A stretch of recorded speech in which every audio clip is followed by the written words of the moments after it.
Hey, what is up guys, it's Sung from Dead Spetsnaz here. I know it's been a while, lots of things have happened, but I am back, and I'm here to review to you the Hk45.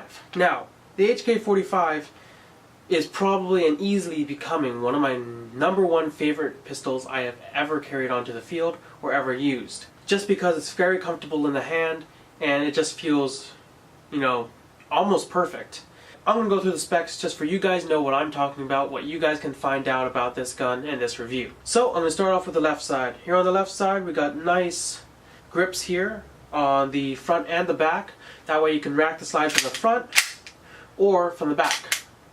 It has trademarks here on the ejector port saying Hk45 45 auto and then numbers below it. I don't know if that's a serial number for that specific part or overall this gun. You do have warnings here on the side, which I don't really like, but honestly when you're using it you don't really notice it.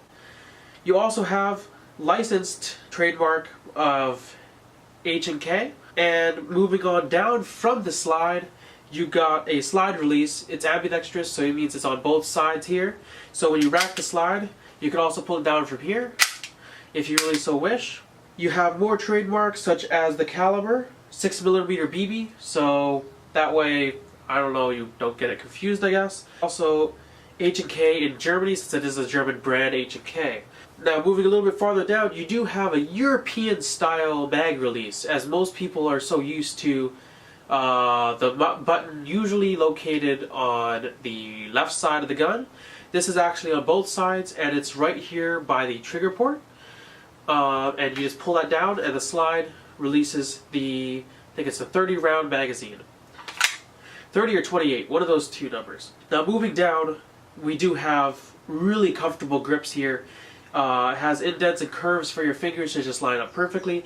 Now mind you, this is a really big gun, bigger than it looks in this video.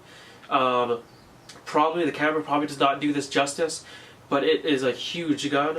I mean, I have pretty big hands. I don't know if you can see that, the size of my face. I don't know. But it is a huge gun, but it fits really nicely in my hand. And I think it also comes with multiple back straps where you can adjust it. The one that came with mine worked just fine. Moving on to the left side of the gun, you still have those grooves for you to grip onto it. You also have the Hk45 45 auto laser engraved here on the side. You also have a serial number for you people who really like that. Now mind you, this entire gun is fully licensed, so if you're looking for realism, this is probably as close as you could get to the real Hk45. Now of course, moving down a little bit, you still have your slide release, which I said was on both sides, but one thing that's not on both sides is the safety lever. So if pushed up, it is now unsafe. I cannot physically fire this. The hammer will go back, but it will not fire. Pull it down to fire, then I can fire it. This is a double action gun, so you actually can fire it from the hammer being back. Unlike most, where you have to cock it, then you can fire it. So it is a double action gun, which I actually really like. Coming from a 1911 family, that is something that I actually really enjoy. Also, something that's really cool that I've never had on a pistol before, which is the decocking lever. The safety also acts as a decocking lever, sorry. You pull this down and it will actually decock your gun.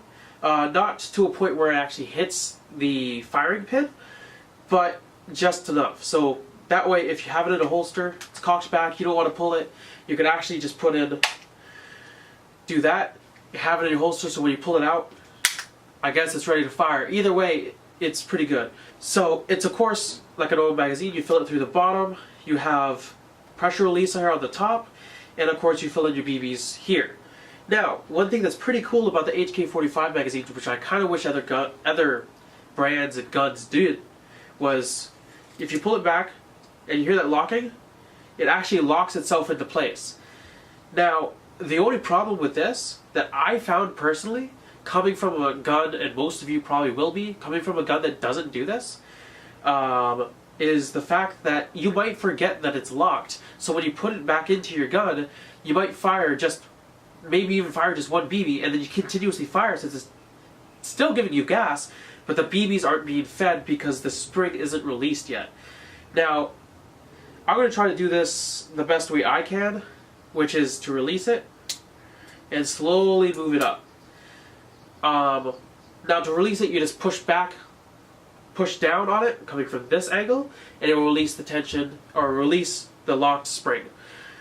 I think that's really cool, but also you have to remember to release it after you fill it, and don't overfill it. Because when you pull it all the way down, make sure there's one BB space left. Because then you can release it and know for sure that it is released, rather than releasing it, think it's released, putting it in your gun and only firing one BB, or firing none, and you get shot a whole bunch. And getting to the hop up, you have to have the KWA key, since this is made by KWA, to lock it into there, and actually you're able to spin it. I lost mine pretty fast, and that's one thing that I don't like about KWA, as it is more secure when you set it. It is very easy for you to lose that key. Now, coming from a 1911, and I think a lot of you will be, if you're thinking about getting this, or maybe even a Glock or an M9, is the slide catch, and is a lot more secure and doesn't wear down as fast as the 1911s. As I noticed that over time, my 1911s wouldn't actually, the slide wouldn't catch when the last BB was fired. So this, I haven't had any problems with the slide being catched, and it's just more satisfying in my opinion. Now you do have bottom rails here on the bottom, but the only problem with that is the trigger guard is huge.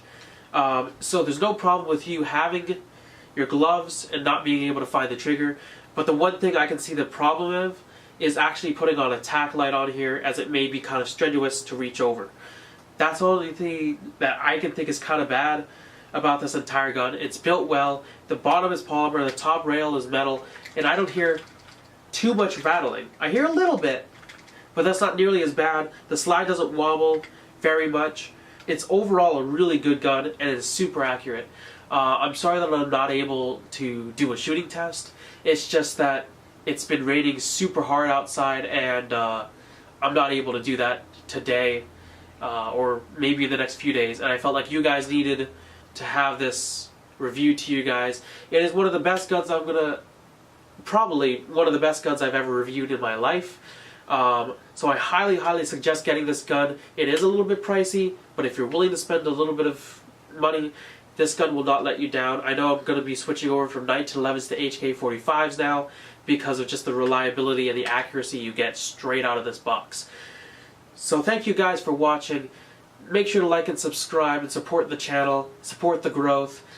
Share this video if you think that someone needs a sidearm update. I know I did, and my friend suggested this gun.